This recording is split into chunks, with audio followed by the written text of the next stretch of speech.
New exclusive photographs, by far the best yet, are in from the Titanic. For most of this century, that huge passenger liner has been a dead ship, resting in an ocean grave that, until these past few days, no one had seen. Now, scientists have even seen the iceberg damage that doomed the Titanic. Terry Drinkwater begins our coverage with the new underwater photographs.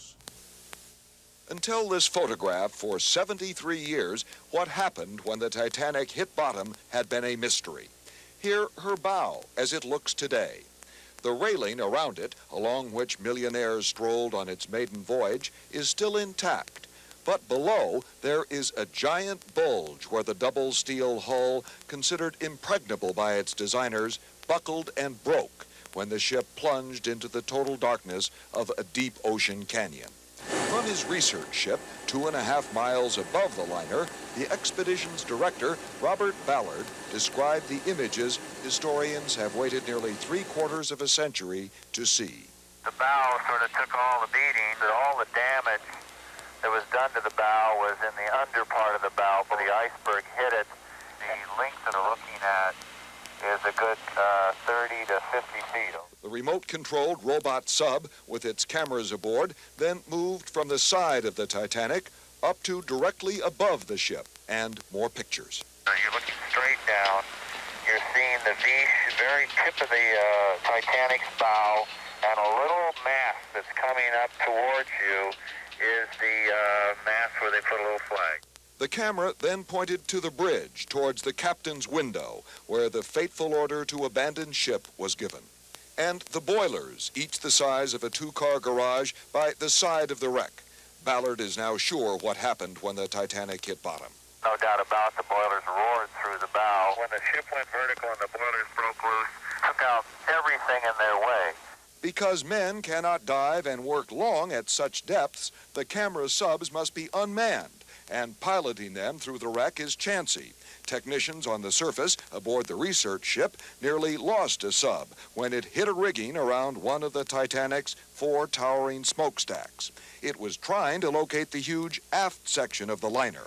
And, as Ballard told us tonight, so far, this part of the mission has failed. We're still searching for the stern. We can't find it. It does appear to be disconnected. The search for the rest of the Titanic can continue only until week's end, when the research ship leaves for home port, ahead of the North Atlantic winter storms. Terry Drinkwater, CBS News, St. John's, Newfoundland. The Titanic, grand, powerful, confident, and soon to be 2.5 miles under the sea. But it has floated in the world's imagination for 73 years. The Titanic was the first liner and the last liner anyone ever called unsinkable. They just could not believe that this magnificent ship, which was the most magnificent ship in its day, could actually sink completely. Everyone on board wasn't so sure. There were exceptions. You see, my mother refused to go to bed in that ship because she had this premonition, solely based on the fact that she said that to declare a vessel unsinkable was flying in the face of God. If the Titanic were around today, it would be doing package tours to the Caribbean. The world that went down that starry night featured a jet set that sailed the seas, gentlemen who dressed for dinner and offered women and children their places in the lifeboats. Imagine. In a way, it was a premonition of the First World War. It was a sign that an era was coming to an end. And it made people aware of the consequences of excessive confidence. The Titanic taught a civilization that it's a dangerous world we live in, that there are icebergs lurking in the night. It brought many fears to the surface. But what about the Titanic itself? With 1,500 souls down there, I would agree we should be left where she is. Look at it, dream about it, but don't touch. The Titanic was the ship that sailed blithely off into the night and was never seen again until this week. Bob Simon, CBS News, New York. American scientists who led the team that found the Titanic today released the cream of the crop of thousands of underwater photographs, among them haunting and poignant reminders of life on the great liner as it crossed the ice-cold Atlantic for the first and last time. Terry Drinkwater reports. The most detailed secrets yet of the doomed luxury liner were revealed in a series of photographs released today in Washington. Robert Ballard, who discovered the Titanic, said he almost lost his robot sub, the Argo, just after it took this picture of the front smokestack, which had collapsed. The sub was heading aft towards the second upright stack. It scared the dickens out of me when we bounced Argo off that stack. Stack didn't do a thing, a little paint came off. We do have some Titanic paint on Argo. The video camera later focused down onto the bridge from above. There's the bridge, right here. There's the awning. I'm really getting close. You can see the heaving action. This was very scary as the vehicle comes up and down with the roll of the ship. In the center here, windows of the luxury smoking salon ripped from the hull, and the crane arm, which held one of the Titanic's lifeboats. There were only a third of the number of lifeboats needed. Some men in life jackets jumped over these railings of the ship to survive only briefly in the freezing Atlantic. The ship is now 2.5 miles down.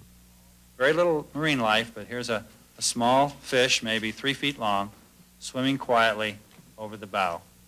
Many in the crew were asleep below in the bow when the ship hit the iceberg. But above in the grand salons, the formal galas were still in progress, the most elegant here. The roof apparently imploded when the Titanic hit bottom. Before the ship set sail, this is the way the room looked. And now, scattered on the ocean floor amid chunks of the Titanic's coal, a silver tray from the private dining room used by the millionaires, the Astors and the Guggenheims and the rest. Nearby, bottles and bottles of wine, French Bordeaux and Spanish ports, where they have been for 73 years. These shoes were also on the Titanic that night. They belonged to Louise Pope, who was then 4 and on her way to America with her mother and father. Today, she looked at the photographs and remembered back. We were in bed already when we struck the iceberg.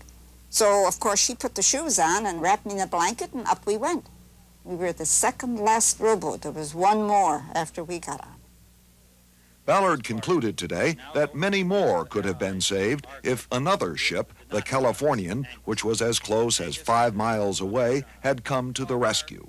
People needn't have died if they'd only responded to those distress flares. They should have responded, in my mind, gone over there and rescued those people. Ballard believes the lookout in the Titanic's crow's nest atop this now fallen mast could have seen the Californian on the horizon just before the Titanic and the 1,500 aboard went to the bottom. Terry Drinkwater, CBS News, Washington.